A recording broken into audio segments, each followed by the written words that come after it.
안녕하세요. 오늘도 사연 살롱을 찾아주셔서 감사합니다. 결혼 10년 차 주부예요. 얼마 전 머리를 빗다가 정수리 부분에 잔뜩 난 흰머리를 발견했지 뭐예요. 아직 40도 안 된 나이에 흰머리라니 정말 기가 막히더라고요.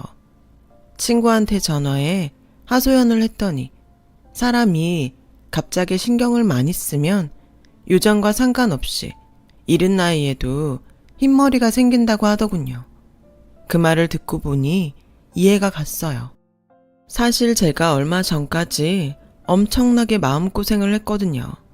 내 인생에 다시 없을 행운과 불행이 동시에 찾아왔기 때문이죠. 인생이란 게 참.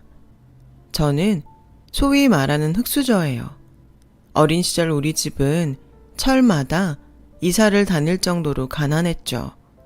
집안에 화장실도 없어서 동네 사람들과 공용 화장실을 함께 쓸 정도로요.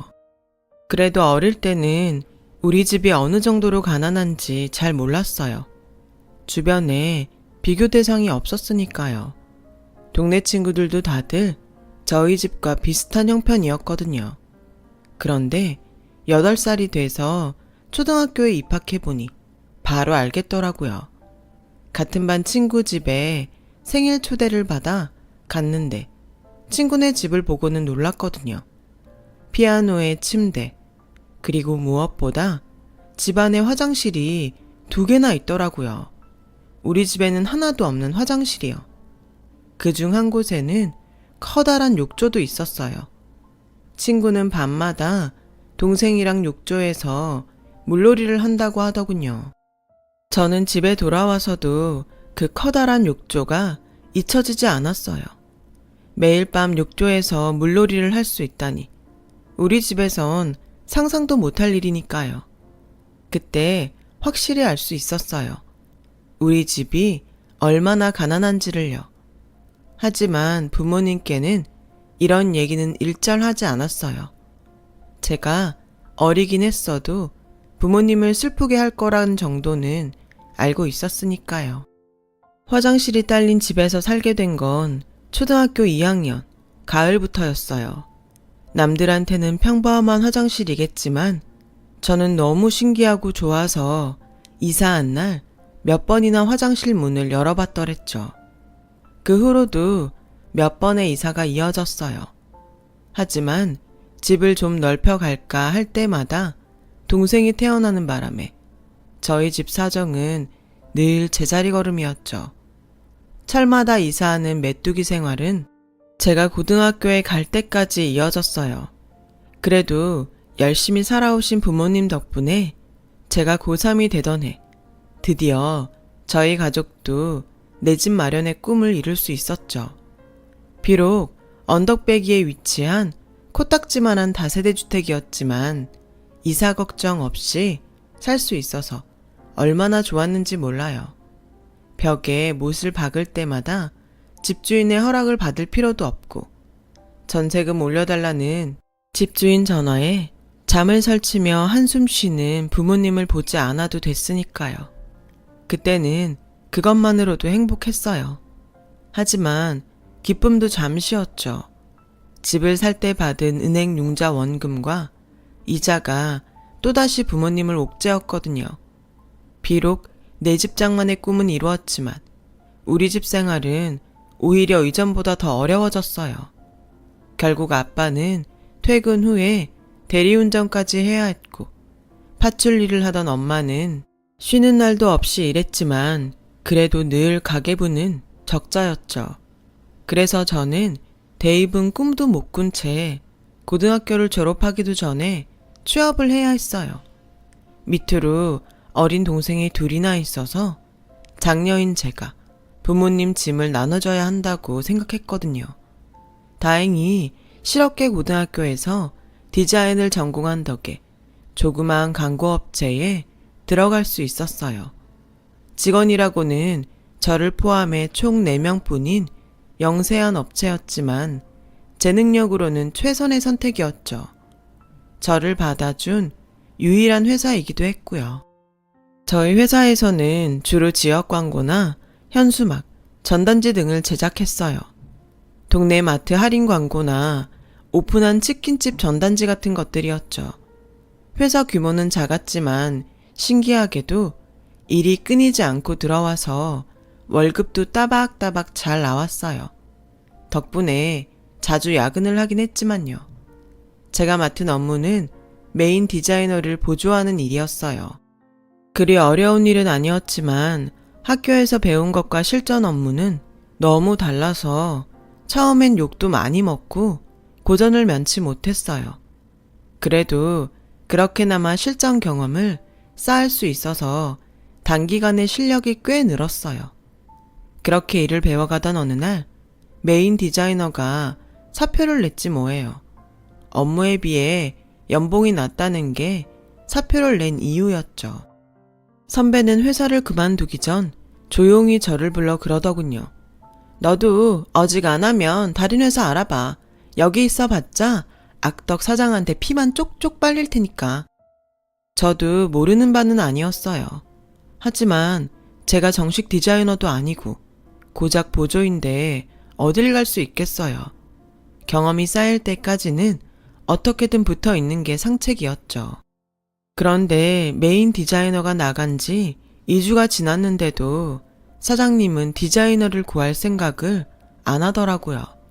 그러는 사이 저는 선배가 하던 일까지 도맡아 해야 했어요. 솔직히 한창 일을 배워야 할 시기에 직속 사수가 없다는 건 정말 불행한 일이에요. 그래서 진지하게 이직을 해야 하나 고민도 했었죠. 하지만 당장 취직이 된다는 보장도 없고 얼마 안 되는 제 월급이 제 가족의 생계와 내 미래를 쥐고 있다는 생각에 선뜻 그러지는 못했어요.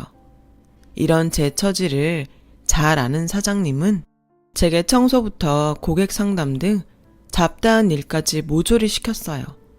말로는 멀티플레이어라고 불렀지만 실상은 적은 월급으로 오지게 부려먹을 심산이었던 거죠. 박지성이 어떻게 EPL 최고팀 중에 하나인 맨유에서 살아남았는지 알아? 멀티플레이어라 가능했던 거야. 쓸 데가 많거든. 할 줄 아는 게 많다는 건 한 가지를 정말 잘하는 것만큼이나 경쟁력이 있다는 얘기야. 왜냐? 먹고 살 길이 많거든. 그러니까 정현 씨도 내가 박지성이다 하는 심정으로 열심히 일해주길 바래. 그 말을 들을 때마다 한숨이 났어요. 얼어 죽을 박지성 타령. 박지성이 내 월급만큼 받았으면 그렇게 죽어라 팀을 위해 뛰었겠냐? 말이나 못하면 밉지는 않지. 하루빨리 실력을 쌓아 이 회사를 탈출하는 것만이 방법이라 생각하며 저는 하루하루 버티고 있었어요. 그러던 어느 날이었죠. 선배 어깨 너머로 배운 실력으로 만든 분식집 전단지가 마음에 안 들었던 건지 클라이언트가 클레임을 걸어온 거예요. 아침부터 젊은 분식집 사장이 앞치마를 두른 채 사무실로 쳐들어왔더라고요. 이거 만든 사람이 누구야? 그 소리를 듣고 사장님이 달려나왔죠. 저는 쥐구멍이라도 숨고 싶은 심정으로 잔뜩 얼어 있었어요. 사장님은 분식집 사장을 달래며 거짓말을 해댔어요. 전에 있던 디자이너가 퇴사 전에 실수를 했던 모양입니다. 저희가 책임지고 다시 만들어 드릴 테니 노여움 푸시고 며칠만 기다려주세요. 최고의 퀄리티로 뽑아드리겠습니다. 다시 제작해주겠다는 사장님 말에 분식집 사장은 순순히 돌아갔어요. 그러자 사장님은 제게 버럭 화를 냈어요. 정현씨, 일 이따위로 할래? 아니, 이미지 넣고 적당한 폰트로 메뉴 때려박는 게 뭐가 어려워? 이러고도 디자이너라고 할 수 있어? 오늘 밤을 새워서라도 깔끔하게 다시 뽑아놔. 솔직히 자신이 없었어요. 제 실력으로는 그게 최선이었거든요. 그날 밤 사장님과 다른 직원들이 퇴근한 이후에도 저는 혼자 사무실에 남아 작업을 해야 했어요. 하지만 도저히 이 이상은 무리였죠. 그래서 생각 끝에 분식집을 찾아갔어요. 그리고는 솔직하게 이야기했어요. 정말 죄송합니다. 이 전단지 사실 제가 만든 거예요. 제 실력으로는 이게 최선이에요. 그러니까 차라리 환불 받으시고 다른 업체에 맡겨주세요. 그러자 분식집 사장은 떡볶이 한 접시를 퍼서 제게 내밀며 그러더군요. 일단 이거부터 먹어봐요. 먹어보고 이 맛을 어떻게 하면 사람들한테 잘 전달할 수 있을지 고민해보세요. 당황하긴 했지만 저는 접시를 받아들고 떡볶이를 집어 먹었어요. 아, 그런데 이게 엄청 맛있지 뭐예요. 떡볶이에서 홍시 맛이 살짝 나더라고요. 그 순간 대장금 대사가 떠올랐어요. 그래서 그 길로 사무실로 돌아가 대장금 대사를 패러디한 문구를 떡볶이 이미지 옆에 붙여 넣었죠. 컨셉이 잡히니 이후로는 술술 풀렸어요. 그렇게 저는 새로운 전단지 시안을 완성했고 그걸 프린트해서 다시 분식집을 찾아갔어요. 분식집 사장은 새로운 시안을 보고는 마음에 들어 하더군요. 이제 보조 딱지 떼도 되겠네요. 앞으로 우리 집 전단지는 쭉 그쪽이 맡아주세요. 아주 마음에 들어요. 그 말에 하늘을 날 것처럼 신이 났어요. 내가 정말 디자이너가 된 것 같았죠. 그날 이후 저는 학원을 등록해 제게 부족한 스킬을 배우고 연습했어요.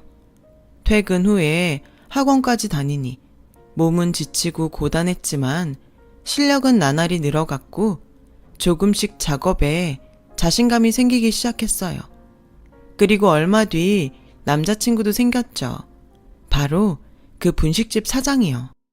하루는 사무실에서 야근을 하고 있는데 분식집 사장이 떡볶이랑 순대를 가지고 찾아왔더라고요.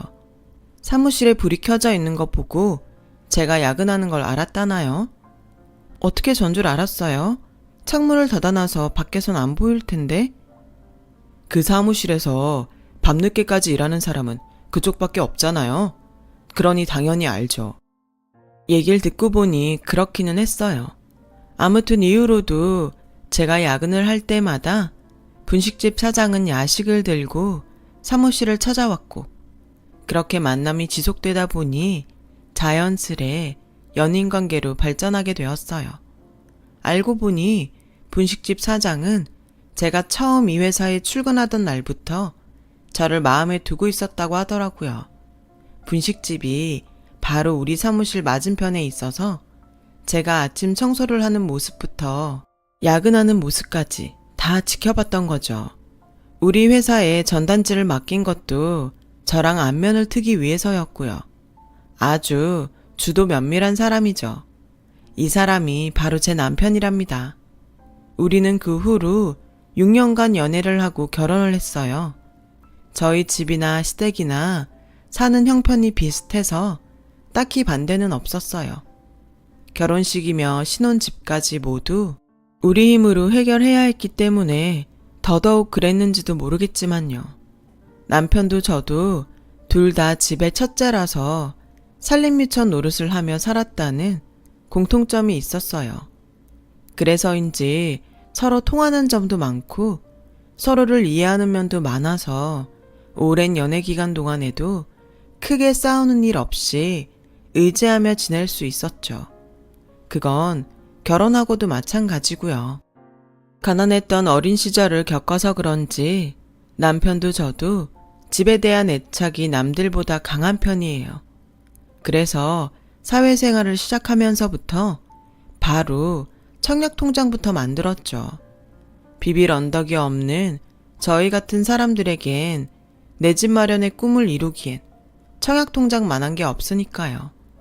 적어도 부모님들처럼 집 없는 서름을 겪지 않고 싶었거든요.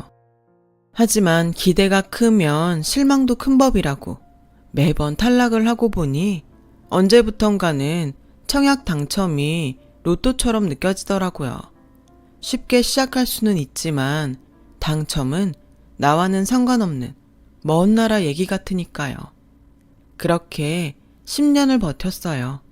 그 사이 아이가 셋이나 태어났고요.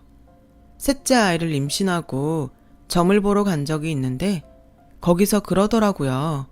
셋째는 재물을 달고 태어나는 애라고요. 빈말이라도 내 아이가 돈복이 있다니 기분은 좋더라고요. 그런데 셋째를 출산하고 얼마 안 돼서 기적 같은 일이 일어났지 뭐예요. 바로 청약 당첨이었죠. 그날도 별 기대 없이 당첨 결과를 확인하러 청약 사이트에 들어갔는데 글쎄 남편 이름이 당첨자 명단에 떡하니 적혀 있더라고요. 그 길로 바로 남편한테 전화를 했죠. 여보, 우리 아파트 당첨됐대. 우리 막내가 재물을 달고 태어난다더니 그 말이 맞나 봐. 남편도 저도 전화기를 붙들고 한참을 펑펑 울었어요. 서울 집값이 천정부지로 올라가는 시점에 신축 아파트에 당첨됐으니 왜 안 그렇겠어요. 지난 10년 세월이 주마등처럼 흘러갔고 집주인 잘못 만나서 고생했던 일들이 떠올라 감정이 복받쳐 올랐죠. 아이들은 청약 당첨이 무슨 뜻인지도 모르면서 엄마 아빠가 좋아하니까 덩달아 신나하더라고요. 집 근처 아파트 놀이터에서 그네 한번 타겠다고 들어가다가 경비 아저씨한테 혼나고 쫓겨난 경험이 있던 큰애는 이제 우리도 놀이터 있는 집에서 사는 거냐며 신나서 방방 뛰더라고요. 그 모습을 보니 가슴이 메어왔어요. 이젠 그네도 실컷 하고 정글짐에서 숨바꼭질도 할 수 있어. 그뿐인 줄 알아? 아파트 단지 안에 키즈 카페도 있을걸? 거기서 하루 종일 놀 수도 있어. 아이들만큼이나 신이 난 저는 한껏 들떠서 떠들어댔어요. 벌써부터 애들 비행기 태우지 마. 다 지으려면 아직 2년은 더 있어야 돼. 벌써부터 기운 뺄 거야? 남편은 그렇게 말하면서도 자기도 좋은지 벌써부터 인테리어 관련 정보를 찾아보고 있더라고요. 앞으로 불어닥칠 불행은 생각지도 못한 채 말이죠. 그렇게 20년 같은 2년이 지나고 드디어 입주가 3개월 남짓 남은 무렵이었어요. 시동생 결혼 준비로 한창 바쁜 어머님이 집으로 찾아오셨더라고요. 웬일로 애들 먹일 과자도 하나름 사오셨지 뭐예요. 네? 저희 아파트를 도련님 신혼집으로 주라고요? 아니 그게 무슨 말씀이세요? 너도 알다시피 우리 둘째가 학벌도 그렇고 회사도 그렇고 새아기한테 많이 밀리잖니. 안 그래도 그쪽에선 이 결혼 탐탁치 않아 하는데 신혼집이라도 제대로 마련해주는 게 좋지 않겠냐 이거지. 아니 그런 거면 도련님이 벌어서 하던지 정 안 되면 어머님이 해주셔야죠. 왜 우리 집을 주라고 그러세요? 저희요 10년 넘게 남의 집 살이 하다가 겨우 마련한 집이라고요. 애들도 점점 커가는데 언제까지 이런 집에서 살아야 돼요. 안 돼요. 전 우리 집 양보 못해요. 그러니까 어머님이 포기하세요. 내가 그냥 달라고 그러니? 나 죽으면 내 집 너희가 가지면 되잖아. 내가 살면 얼마나 더 살겠니? 너야 친정이 볼품 없으니까 우리 형편 알고도 시집왔지만 새아기는 다르잖니. 시엠이 면 한번 세워준다 셈치고 네가 한번 양보해다오. 나 참 기가 막혀서 말도 안 나오더라고요. 아니 그럼 있는 집 며느리는 궁한 살림 살면 안 되고 없는 집 며느리는 지질이 궁상으로 살아도 된다는 겁니까? 이게 무슨 개풀 뜯어먹는 소리냐고요. 평생 애들한테 껌 한 통 안 사두던 노인네가 웬일로 과자 봉지까지 사들고 왔나 했더니 이런 꿍꿍이가 있을 줄이야. 누가 알았겠냐고요. 그날 밤 저는 남편을 앉혀놓고 이번만큼은 절대로 어머님 뜻에 따를 수 없다고 확실하게 선을 그었어요. 남편도 어머님 행동에 화가 났는지 얼굴이 울그락불그락 했어요. 그리고 며칠 뒤 시동생이 집으로 찾아왔더라고요. 며칠 전 어머님을 통해 얘기를 들은 터라 곱게 볼 수가 없었죠. 그런데 이놈의 시동생이 눈치를 어디다 팔아먹고 왔는지 저를 어르고 달래도 시원찮을 판에 속을 뒤집지 뭐예요. 형수님도 알다시피 그 사람이 워낙 있는 집에서 살아와서 구질구질하게는 못 살아요. 형수님이야 워낙 없는 집에서 자랐으니 익숙하잖아요. 그리고 애들 뛰어놀고 살기에는 이런 집이 딱입니다. 아파트 가봐요. 층간소음으로 허구한 날 아래층 사람들이랑 싸워야 할걸요. 그러니까 형수님이 양보 좀 하세요. 이럴 땐 손윗사람이 아랫사람한테 양보하는 거라고요. 아니 누가 그딴 소리래요? 손윗사람이 양보해야 된다고? 도련님도 그러는 거 아니에요. 그렇게 아파트에서 살고 싶으면 직접 벌어서 사세요. 세상에 날강도도 아니고 그게 얼마짜리 아파트인데 꽁으로 먹을 생각을 해요. 난 더 할 말 없으니까 집 문제는 더 이상 꺼내지 마세요. 누가 공짜로 달랍니까? 엄마 집 가지면 되잖아요. 이래서 없이 산 사람은 티가 난다는 거야. 우리 유나는 형수님처럼 돈돈거리면서 악다구니 쓰지 않아요. 좀 없는 티 좀 내지 마세요. 먹긴 놈이 성낸다고 시동생은 버럭 소리를 지르고는 가버렸어요. 아우 정말 열이 뻗쳐서 진정이 안 되더라고요.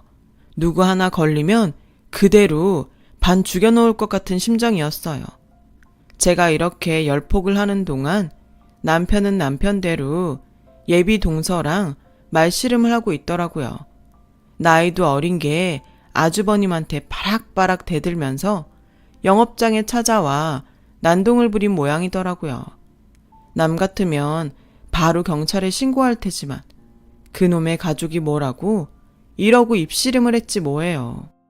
하도 화가 나서 수다나 떨 요량으로 간만에 여동생을 불러 명동 나들이를 간 날이었어요. 선뜻 사지는 못하고 아이 쇼핑만 하고 있는데 어디서 익숙한 목소리가 들리더라고요. 시동생이었죠. 누구랑 통화를 하는지 엄청 나긋나긋한 목소리로 굽실거리더군요.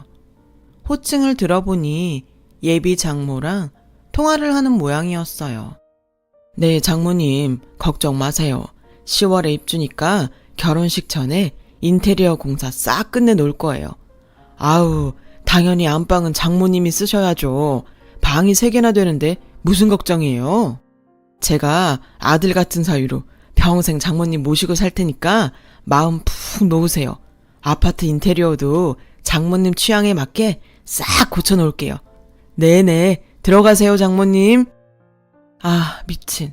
혼자 사는 지네 엄마는 내팽겨 쳐놓고 남의 아파트 뺏어서 지 장모 모시고 살 생각이더라고요.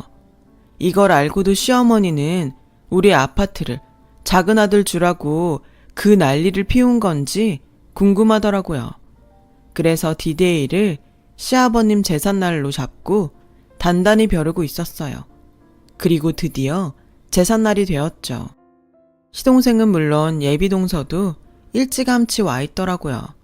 어떻게든 시어머니를 구워 삶으려고 예비동서는 입안에 혀처럼 어머님 어머님 하면서 시어머니 옆에 찰싹 달라붙어 있었죠.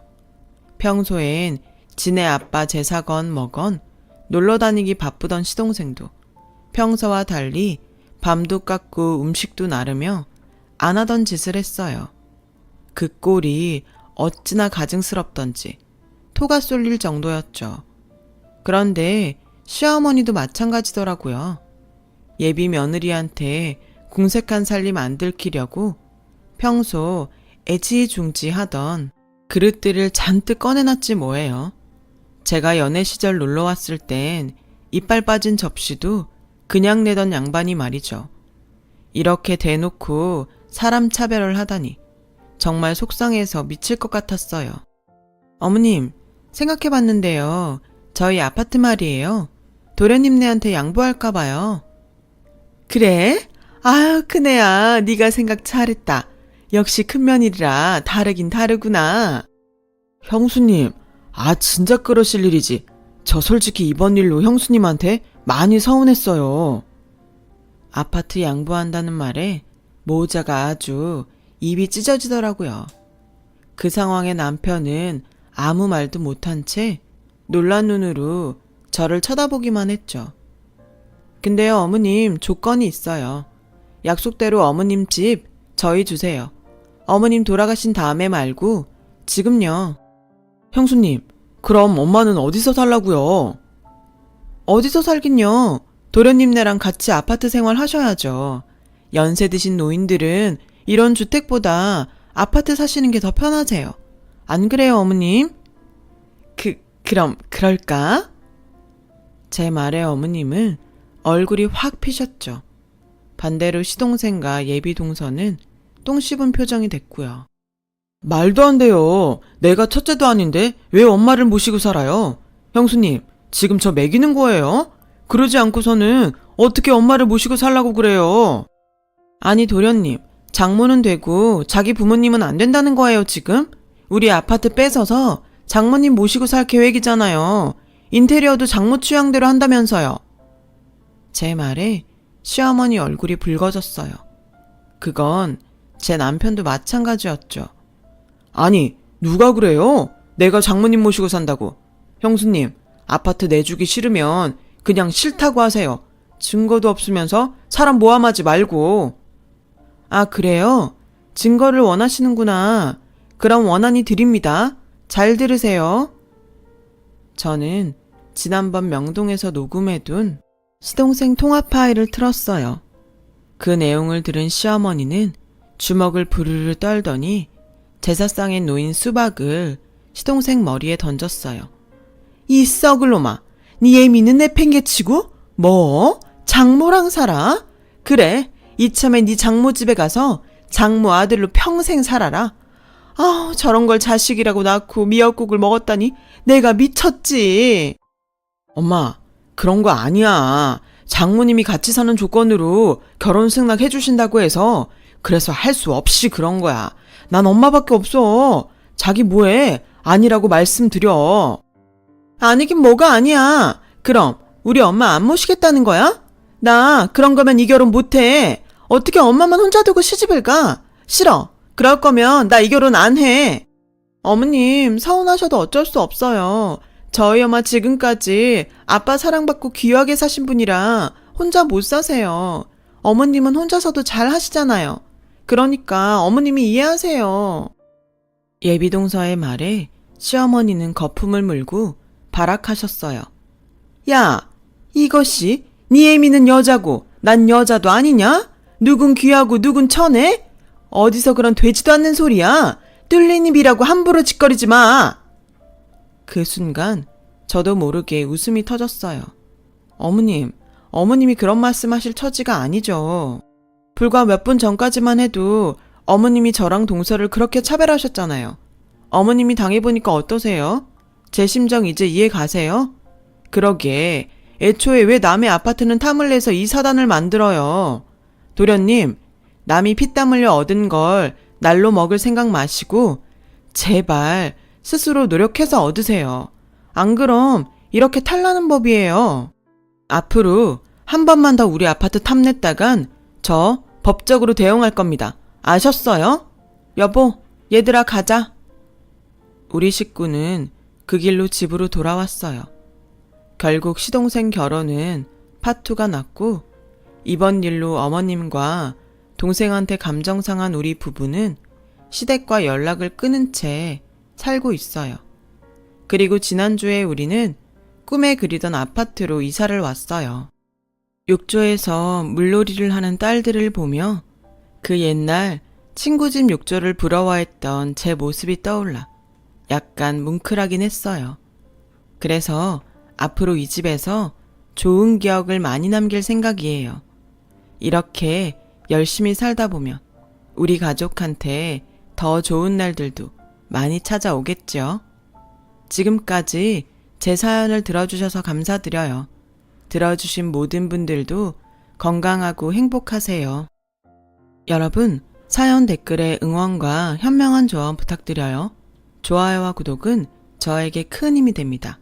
오늘도 좋은 일 가득하세요.